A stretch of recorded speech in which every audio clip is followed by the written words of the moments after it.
우리가 역사적으로 1세기 말에서부터 2세기 초에 활동을 했던 속사도 교부 시대 6명의 속사도 교부가 있었습니다.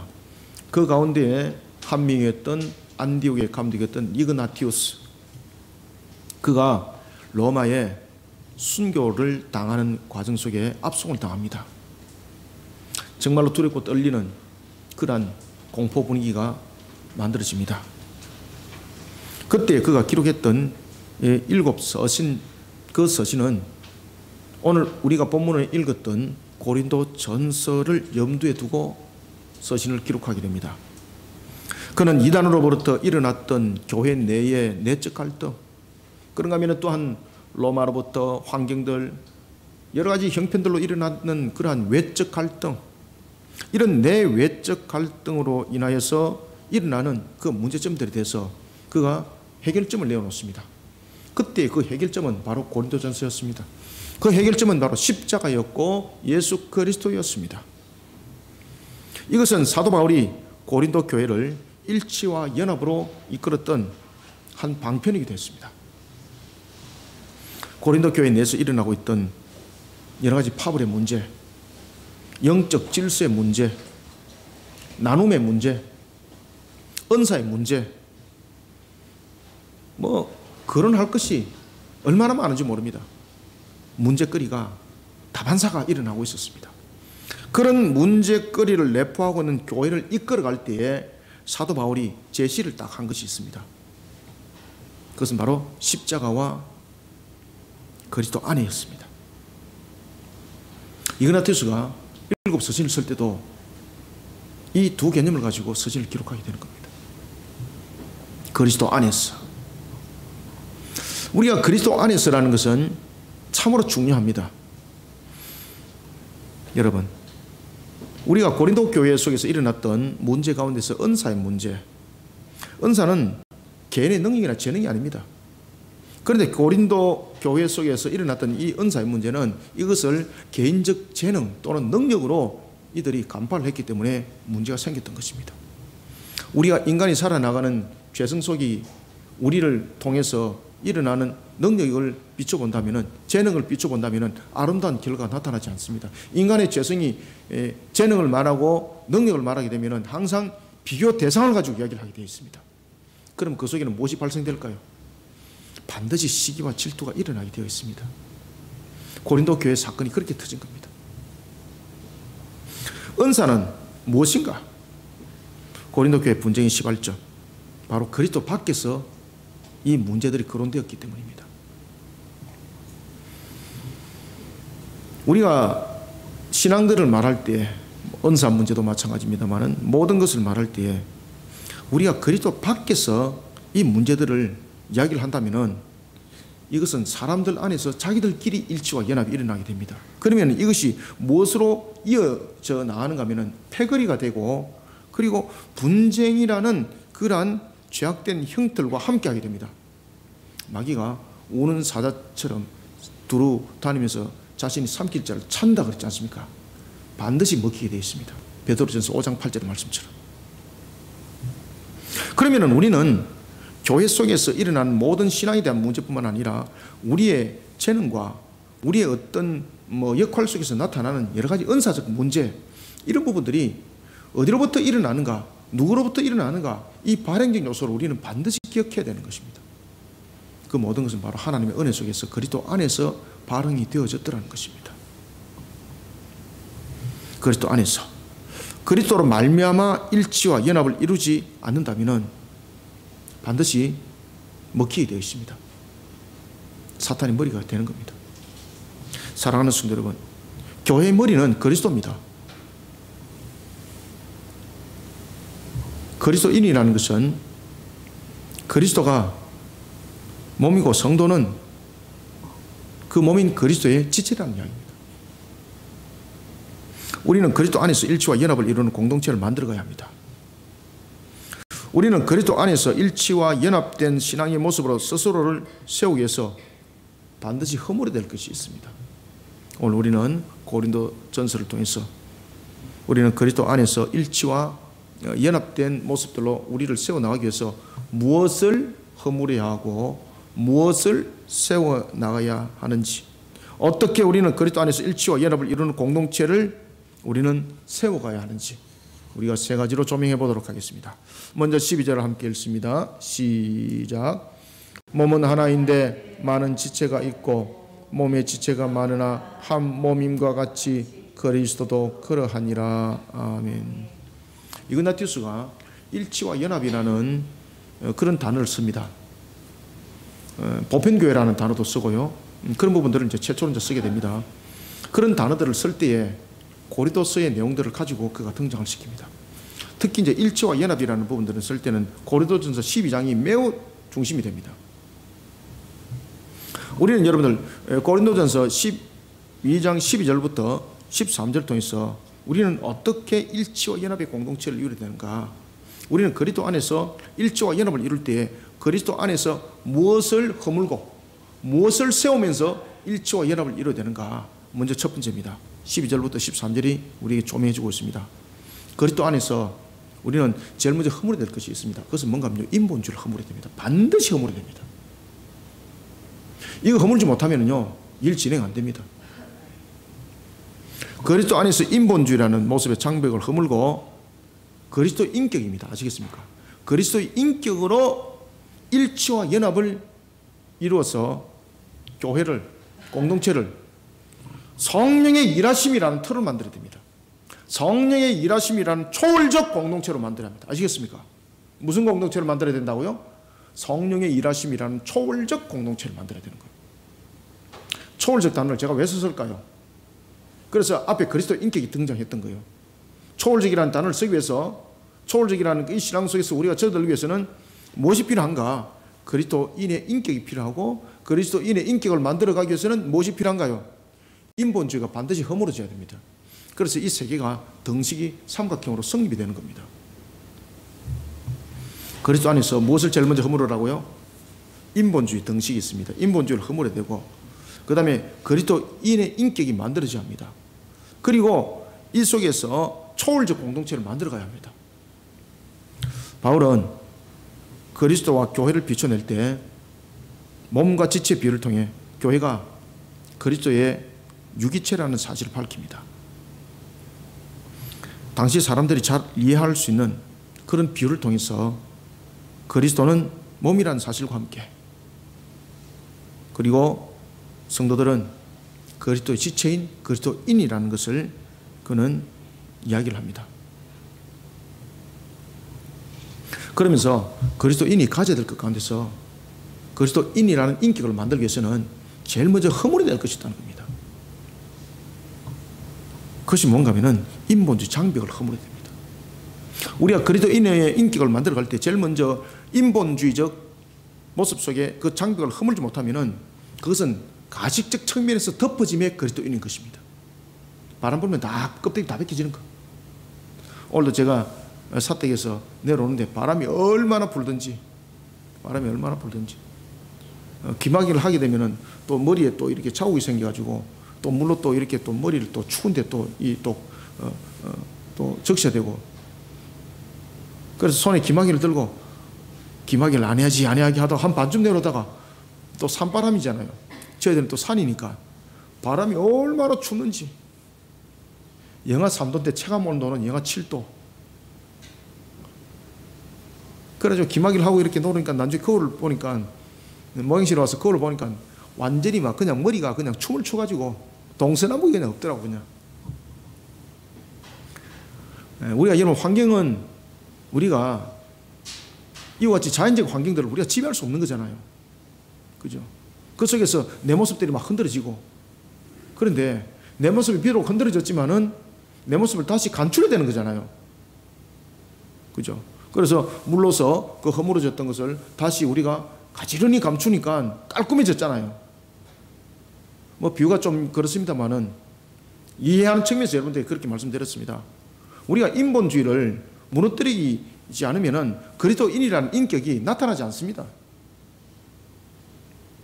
그래서 이 인본주의를 어떻게 허물어야 되는가 하면요, 그리스도 안에서 반드시 허무셔야 됩니다. 그리스도 안에서. 아시겠습니까? 바울은 인본주의 장벽을 그리스도 안에서 허물도록 합니다. 반드시 그리스도 안에서 인본주의 장벽을 허물어라. 그럴 때에 그리스도 안에서 하나를 이루는 일치와 연합이 이루어지게 됩니다. 세상 사람들의 관점으로 보이는 유대인, 헬라인, 그리고 종과 자유자에 대한 차별과 구별이라는 장벽이 허물어지는 겁니다. 우리가 그리스도 안에서 한 형제 한 자매를 보는 것처럼. 아시겠습니까? 그런가 하면 또한 그리스도 안에서 우리가 이와 같이 인본주의 장벽을 허물게 되면은 그리스도 안에서 세례가 성립이 되죠. 세례는 오늘 본문에도 이야기를 합니다. 세례는 로마서 6장 3절에 따르면은 그리스도와 인격적 연합을 이루는 것입니다. 그리스도 안에서 죽고 그리스도 안에서 우리가 부활하는 것을 말합니다. 그런가 하면 오늘 본문에 나타나고 있는 성령을 마시는 일, 이런 부분들이 전부 다 그리스도 안에서 일어나거든요. 세례의 문제, 그 다음에 두 번째는 성령을 마시는 것. 이 또한 그리스도 안에서 일어나는 것이거든요. 성령을 마시는 것은 무엇입니까? 자, 성령을 갖다 부어라 마시라, 뭐 물 한 그릇 먹는 것입니까? 성령을 마신다는 것은 요한복음 7장 37절에서 말하고 있습니다. 영원히 목마르지 아니하는 생명수를 마시는 것. 이것은 바로 그리스도와 유기적 연합체를 형성하는 겁니다. 사도 바울은 하나됨을 고린도 교인들에게 강조합니다. 그러나 중요한 것은 무엇으로 하나가 될 것인가 라는 것이 중요합니다. 우리는 그리스도 밖에서도 하나가 될 수 있습니다. 그죠? 그래서 반드시 그리스도 안에서 우리는 문제들을 풀어나가야 됩니다. 그리스도 밖에서 하나를 이루는 인본주의 길은 마귀와 결탁하는 길을 선택할 수밖에 없습니다. 바울은 그리스도 안에서 자신의 인격을 만들도록 합니다. 그 인격은, 그리고 그 인격으로 교회의 모든 일에 대해서 일치와 연합을 이루도록 합니다. 이를 통해서 교회를 성령의 일하심이라는 초월적 공동체로 만들어 가도록 합니다. 그러나 일의 순서가 있는 겁니다. 12절부터 13절 두 절 한번 읽읍시다. 시작. 몸은 하나인데 많은 지체가 있고 몸의 지체가 많으나 한 몸인 것 같이 그리스도도 그러하니라. 우리가 유대인이나 헬라인이나 종이나 자유인이나 다 한 성령으로 세례를 받아 한 몸이 되었고 또 다 한 성령을 마시게 하셨느니라. 아멘. 사랑하는 성도 여러분, 사람은 각자의 능력이 있습니다. 그리고 각자의 가치관이 있습니다. 세상적으로 볼 때 구별되는 지위와 위치도 있습니다.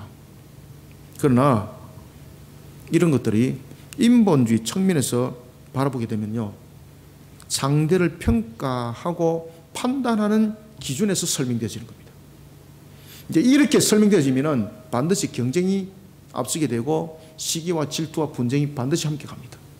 이것이 인간의 죄악된 상태의 모습 속에서 비춰지는 겁니다. 그렇기 때문에 이 모든 부분들을 그리스도 안에서 바라볼 수 있어야 됩니다. 그리스도 안에서 문제 해법을 풀어야 합니다. 제가 여러분들 성경을 가르칠 때에 이 조화로움이라는 단어를 제가 자주 씁니다. 성경에서 여러분들 조화로움이라는 단어, 창조의 원리에 대한 조화로움이라는 부분들, 제가 이제 뒤에서도 잠시 말씀드리겠습니다만 그 단어가 있을까 없을까요? 성경에 딱 한 번 나타납니다. 잠언 8장에 등장합니다.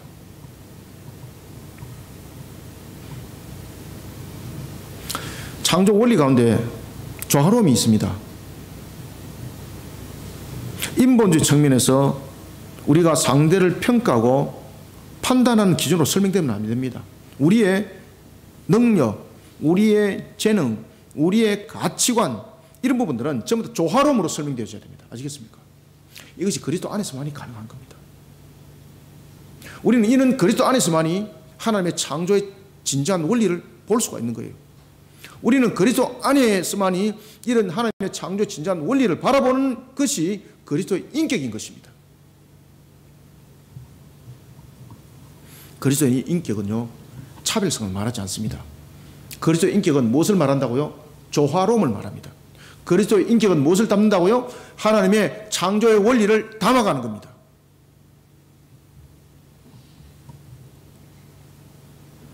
이게 인본주의 모습으로서는 안 만들어지는 겁니다.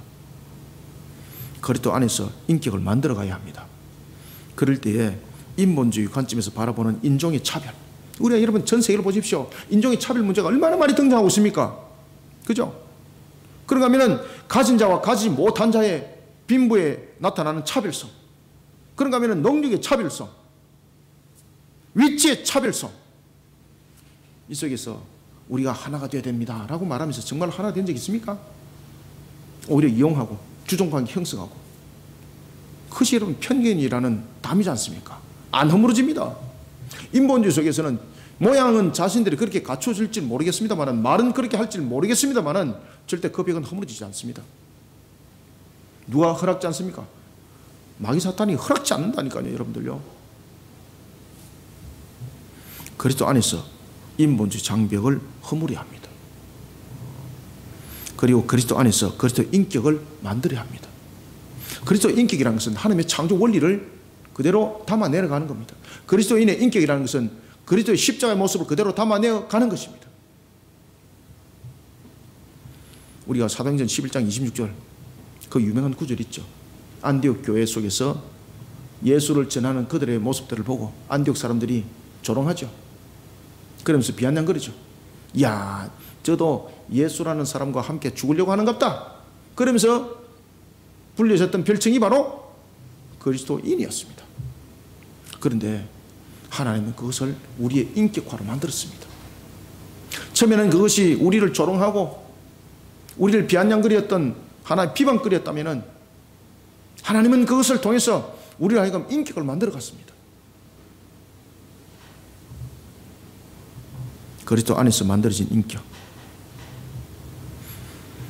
그리스도 안에서 만들어진 인격은요, 시편 18편 28절의 말씀처럼 세상의 흑암을 밝힐 수 있는 주님의 등불입니다. 아무리 세상 사람들이 우리를 비아냥거려도 우리는 그리스도 안에서 녹아드는 인격, 주님의 등불이 되는 겁니다. 세상의 인격은 자신을 자랑 삼지만 그리스도 인격은 자신을 태웁니다. 그래서 십자가 되는 거예요. 아시겠습니까? 그래서 그리스도 인격 속에서는 반드시 두 가지 유형이 반드시 나타납니다. 하나는 조화로움이 나타나고 하나는 등불같이 태움이 나타납니다. 조화로움은 무엇입니까? 인종에 대한 차별을 나타내지 않습니다. 그러니 그리스도 인격 속에서는 하나님의 조화의 원리 속에 나타나는 속에 사랑이 꼽히게 되는 것이죠. 그래서 헐벗은 자, 과학 가부를 돌아보는 그런 모습이 만들어지는 것입니다. 낮고 높음이 아니라 그 속에서 조화로움이, 우리가 그리스도 인격을 그리스도 안에서 만들어갔을 때는 이와 같이 조화로움에 대한 그리스도인의 인격과 그리고 태움에 대한 그리스도 인격이 만들어지게 되어 있습니다. 자신을 태워서 세상을 밝히는 겁니다. 하나님은 이런 우리의 인격을 기뻐하십니다. 사랑하는 성도 여러분, 그리스도 안에서 인본주의 장벽을 허물어야 합니다. 하나님이 기뻐하는 그리스도인의 인격으로 성령의 일하심의 사람이 되어야 합니다. 그리하여 교회 공동체를 성령의 일하심이라는 초월적 공동체로 만들어야 되는 겁니다. 이런 초월적 공동체를 만들어가는 우리 모두가 되기를 소원합니다. 그 다음에는 두 번째는 어떻게 우리는 일치와 연합의 공동체를 만들어야 되는가? 그리스도 안에서. 그리고 우리는 무엇을 버려야 하는가? 두 번째 14절 한번 읽읍시다. 시작. 몸은 한 지체뿐만 아니요 여럿이니. 아멘. 이게 여러분들 그 당시 고린도 교회에서 일어났던 은사적 문제 때문에 이 문제가 터진 거거든요. 그래서 이제 12장 이후에 보면 사랑장이 등장하지 않습니까? 이것도 전부 다 은사 문제 때문에 터졌던 것 부분들을 가지고 사랑이 먼저라는 것을 이야기를 하고 있으면서 14장에서 방언 문제라든지 은사 문제를 또 다루고 있는 거예요. 우리는 두 번째 14절부터 17절까지를 봅시다. 우리는 두 번째는, 첫 번째는 그리스도 안에서 인본주의 장벽을 허물어야 됩니다. 인본주의 장벽을 허물면서 무엇을 만들어야 된다 그랬죠? 그리스도 인격을 만들어야 됩니다. 반드시 기억하시길 바랍니다. 그리스도 인격은 어떻게 두 가지로 만들어진다 그랬죠? 하나는 하나님의 창조 원리 속에 만들어지고 하나는 그렇죠, 십자가로 만들어진다. 하나님의 창조 원리 속에서는 무엇이 성립이 된다 그랬습니까? 그렇죠. 하나님의 창조 원리 속에서는 차별이 아니라 그들을 함께 바라보는 조화로움이 형성이 된다. 이 조화로움 속에서 하나님의 사랑의 원리가 만들어지는 겁니다. 그 다음에 두 번째는 태움의 원리입니다. 아시겠습니까? 십자가. 탐욕과 정욕과 불의와 이런 부분들을 태우는 것입니다.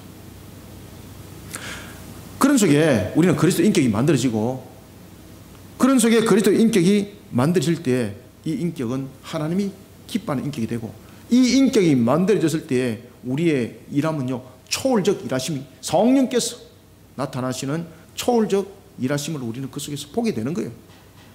내가 일하는 것이 아니라 나를 통해서 하나님의 일하심을 보게 되는 거예요. 아시겠습니까?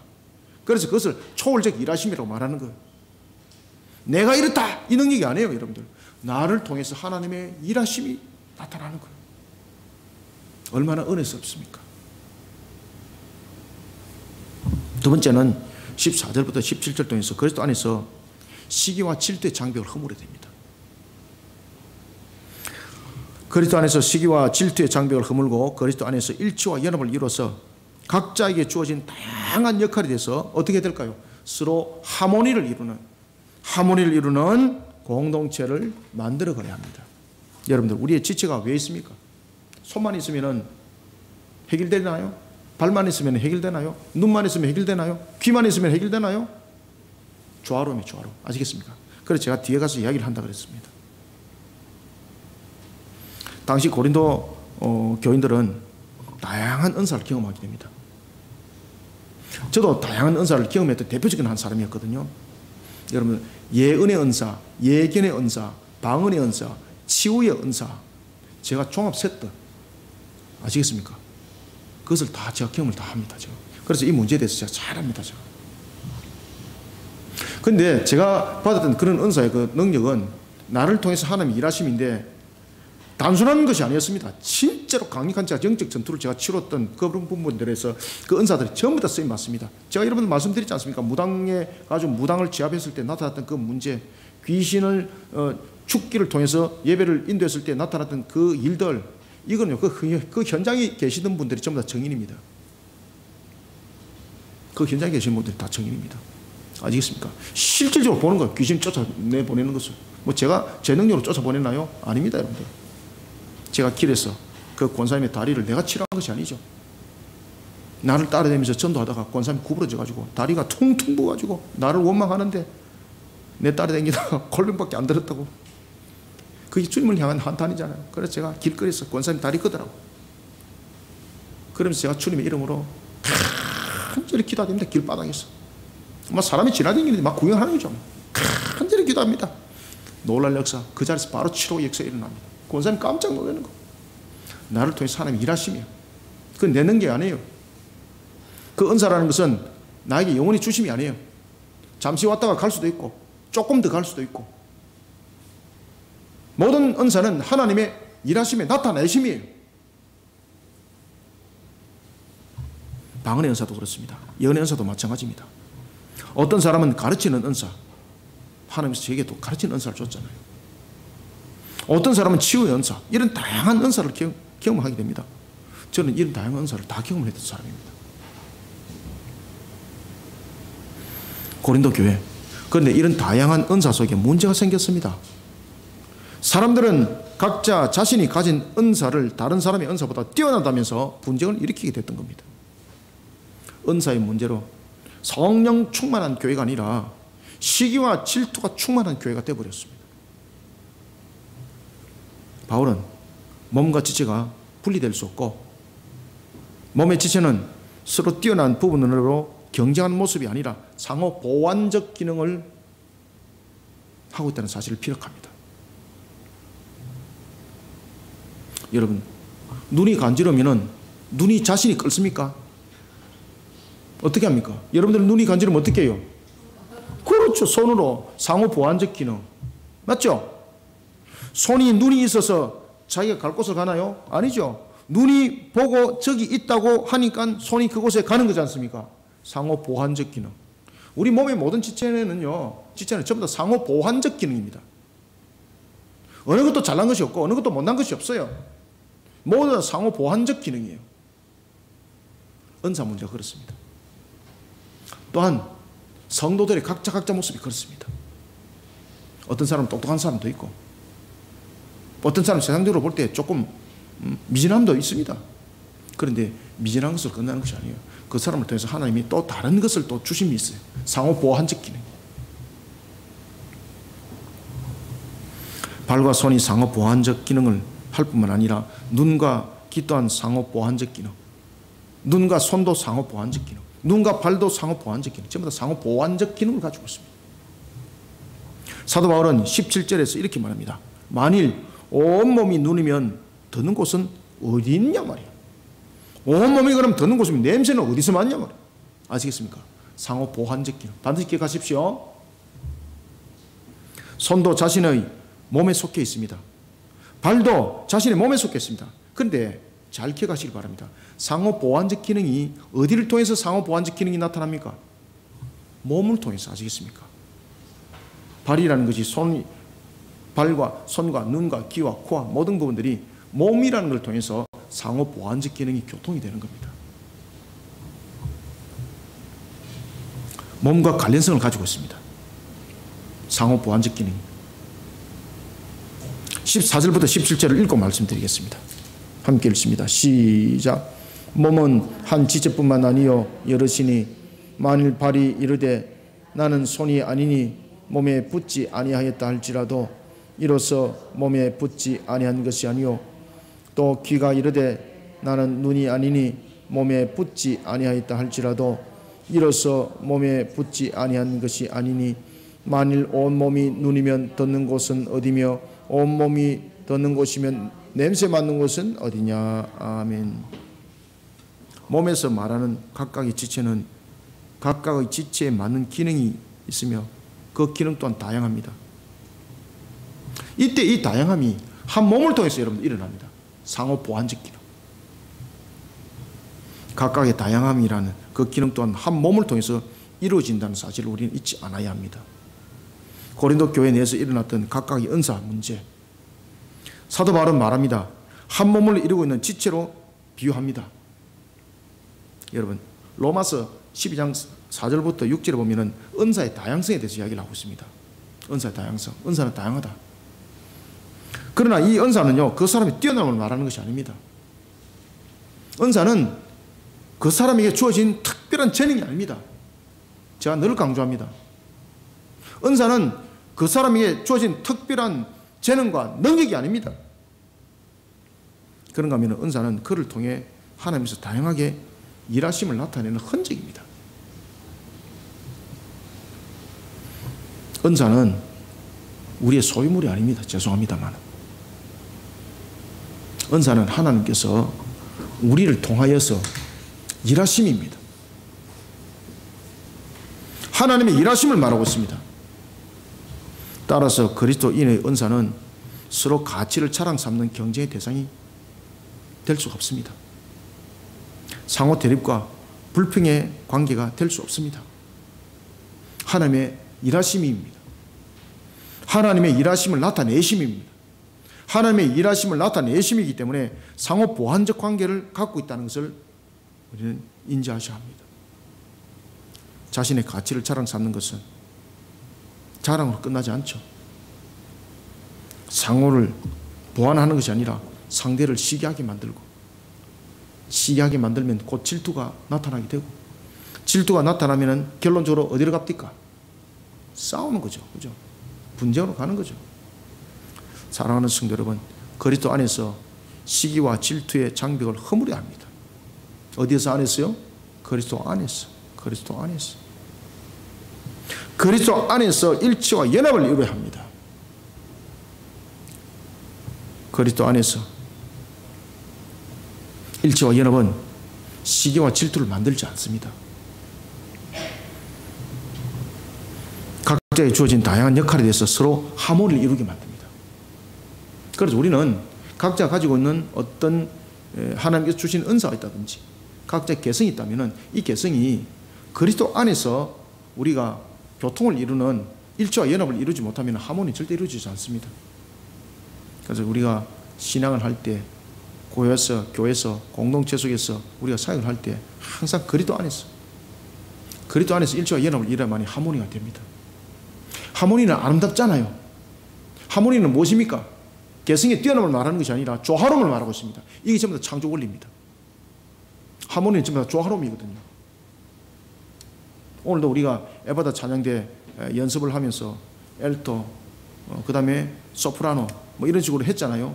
이게 하모니가 조화로움을 일어나서 아름다움으로 들려지는 거잖아요. 조화로움은 그런 것이거든요. 우리의 각자의 은사와 능력이 있다. 또는 각자의 개별성에 따르는 개성이 있다. 그 개별성이 개인적으로 나타나면은 완전히 뭡니까? 그렇죠. 맞습니다. 제가 지금 표현 안 하는데 여러분들이 지금 마음으로 생각하고 있는 그 단어 맞습니다. XX 같은 모습이 나타나는 거예요. 여러분들 아시겠습니까? 우리의 모습 속에서 우리는 그리스도 안에서 조화로움을 만들어야 합니다. 그리스도 안에서 우리의 재능, 우리의 은사, 우리의 능력이라 하는 것 전부 다 하나님께서 우리 통해서 일하심을 나타내심이거든요. 이게 그리스도 밖에 나가니까 내 능력이 되고 내 재능이 되고 내 은사가 되는 겁니다. 이러니까 싸우고 깨지는 겁니다.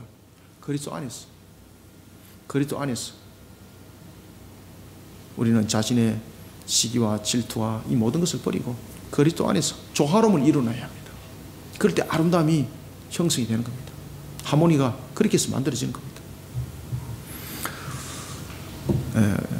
오늘도 주어진 다양한 역할에 대해서 서로 하모니를 이루어가는, 그리스도 안에서 하모니를 이루어가는 저와 여러분들이 되기를 소망합니다. 우리는 이런 그리스도 교회 공동체를 만들어 가야 합니다.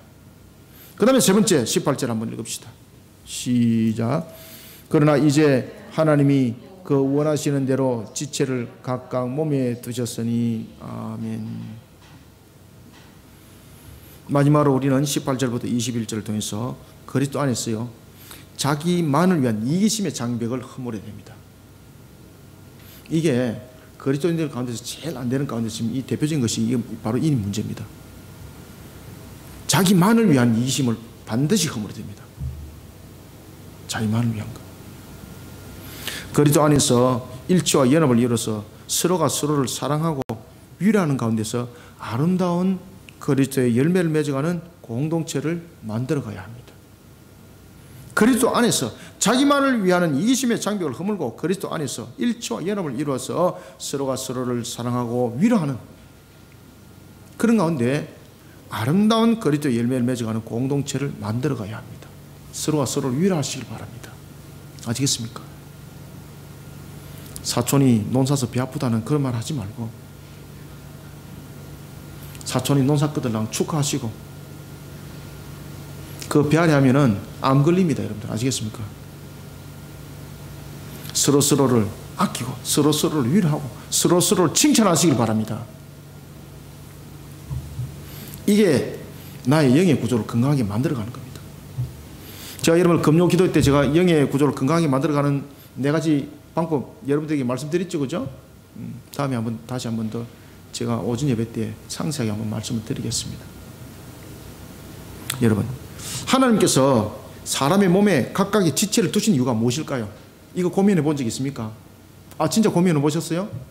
그 답이 무엇으로 나왔습니까? 네?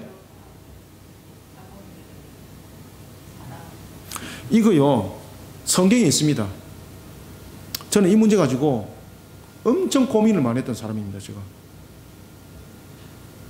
하나님이 왜 우리 몸에 각각의 지체를 뒀을까?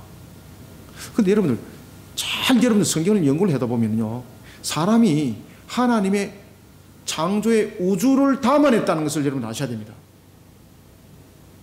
아시겠습니까? 여기 답이 있습니다. 그리고 성경에 답이 있습니다. 그래서 제가 앞에 잠언 8장을 이야기를 했던 겁니다. 딱 한 번 논다고. 하나님께서 사람의 몸에 각각의 지체를 두신 이유는 사람의 몸은 하나님의 창조를 대변하고 있습니다. 하나님의 온 우주의 창조를 대변하고 있습니다. 하나님께서 사람의 몸에 각각의 기능을 감당하는 지체를 두신 이유는 제일 먼저 첫 번째, 하나님의 주권적 계획과 하나님의 창조 행위를 그 몸을 통해서 부각을 시키고 있습니다. 그리고 그것이 바로 조화로움으로서 설명되시는 겁니다. 아시겠습니까? 온 우주가 각각의 모습을 가지고 있죠. 각각의 기능들을 가지고 있죠. 그런데 그것이 충돌하나요? 어떻게 되나요? 하나님께서 원리와 원칙을 만들어 놓죠. 그죠? 그 법칙 속에서 움직이죠. 그러니까 이것이 어떻게 되는 겁니까? 아름다움이란 조화로움으로서 그 모든 부분들이 나타났습니다. 이것이 창조의 모습입니다. 하나님께서 우리에게 창조를 통해서 그런 우주의 모든 부분들을 담아낸 것이 바로 사람입니다.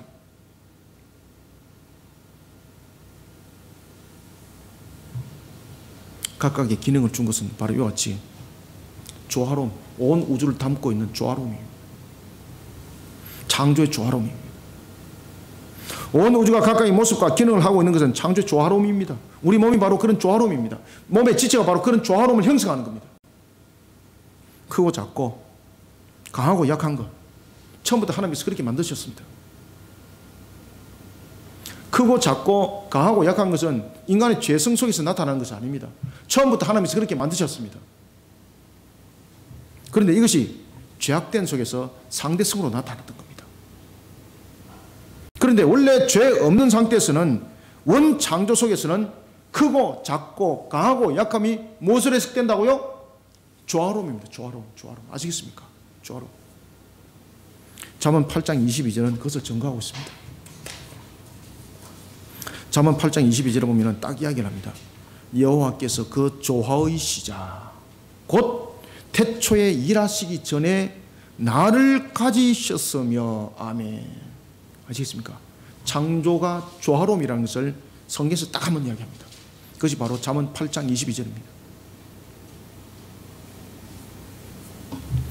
잠언 8장 22절에 따르면 창조는 조화입니다. 몸의 지체는 하나님의 이런 창조 세계의 의미를 담고 있습니다. 바울이 은사의 문제를 사람의 몸과 지체라는 하나님의 창조 세계에 따른 조화로움에 비유하고 있습니다. 그 이유는 각각의 은사가 가지는 기능은 하나님의 창조 의미를 담은 조화로움이 그 안에 새겨져 있기 때문입니다. 18절부터 21절을 다시 한번 읽읍시다. 시작. 그러나 이제 하나님이 그 원하시는 대로 지체를 각각 몸에 두셨으니 만일 다 한 지체뿐이면 몸은 어디냐? 이제 지체는 많으나 몸은 하나라. 눈이 손들어 내가 너를 쓸 데가 없다 하거나 또한 머리가 발들어 내가 너를 쓸 데 없다 하지 못하리라. 아멘.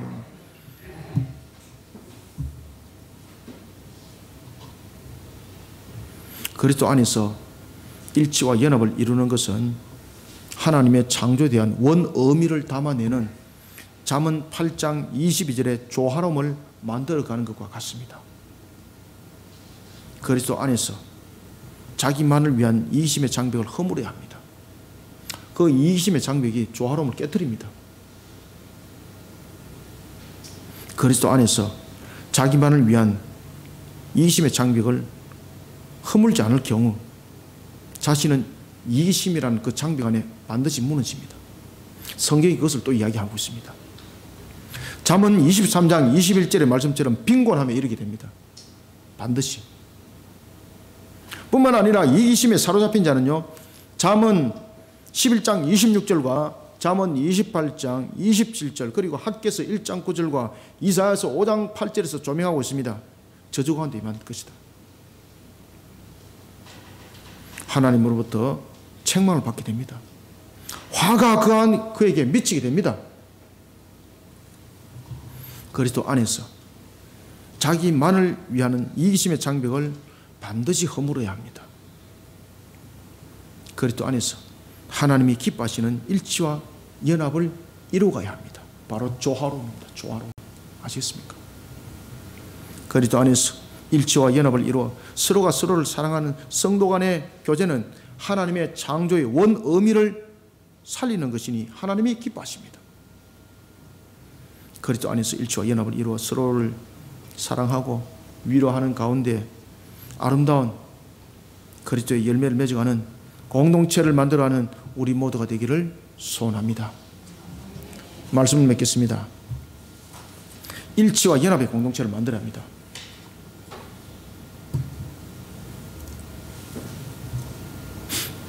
제가 여러분들 이 고린도서를 가지고 제가 특별하게 지금 설교를 하는 이유가, 제가 이그나티우스에 관해서 지금 5편에 제가 지금 연구 논문을 냈잖아요. 그런 이제 조금 있으면 이것이 이제 내 과학으로 제가 지금 이제 연구가 이제 곧 들어가는데, 어마어마한 내용들이 그 속에 있습니다. 어마어마한 내용들이. 그게 곧 제가 이제 논문으로 놓고 책으로 아마 출간이 될 겁니다. 세상 사람들이 깜짝 놀랄 내용들이 그 속에 나타납니다. 여러분, 이그나티우스가요, 일치와 연합에 대해서 아주 강조를 하고 있는데, 이것을 로마 가톨릭에서는 자신들의 하나의 조직적 구조적 측면에서 그것을 땡겨 썼다 보니까 마치 이그나티우스가 그렇게 말한 것처럼 위장했는데, 이그나티우스는 그 말을 하고 있지 않습니다. 사실은. 아시겠습니까? 그리스도 안에서, 방금 제가 이야기했던 것처럼 그리스도 안에서의 조화로, 그리스도 안에서의 만들어지심이었습니다. 그래서 사람들이요, 얼마나 교만한지 몰라요, 여러분. 일치와 연합에 우리는 공동체를 만들어야 합니다. 그러나 어떤 것과 일치를 이루고 어떤 것과 연합을 이루는 공동체를 만들 것인가라는 것은 매우 중요합니다. 그리스도 안에서 일치와 연합을 이루어야 합니다. 그리스도 안에서 인본주의 장벽을 허물어야 합니다. 그리스도 안에서 그리스도의 인격을 만들어 가야 합니다. 그리스도 안에서 만들어진 그리스도인의 인격은요, 앞에 또 말씀드렸던 것처럼 성령의 일하심이라는 그런 초월적 장면들을 만들어 가게 됩니다. 그러면서 우리가 각자 또 다른 은혜를 입게 되는 겁니다.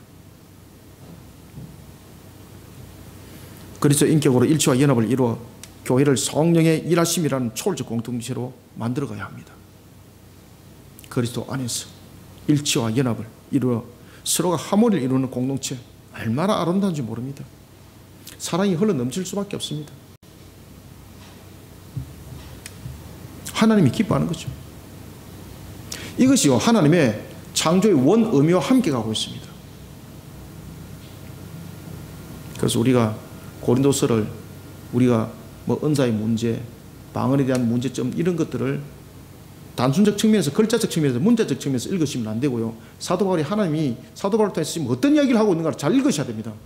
이그나티우스는 그것을 알았던 거예요.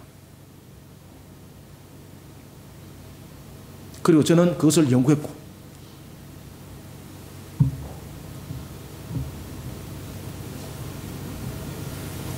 조화로움이라는 이 부분들은 너무나도 중요한 것입니다.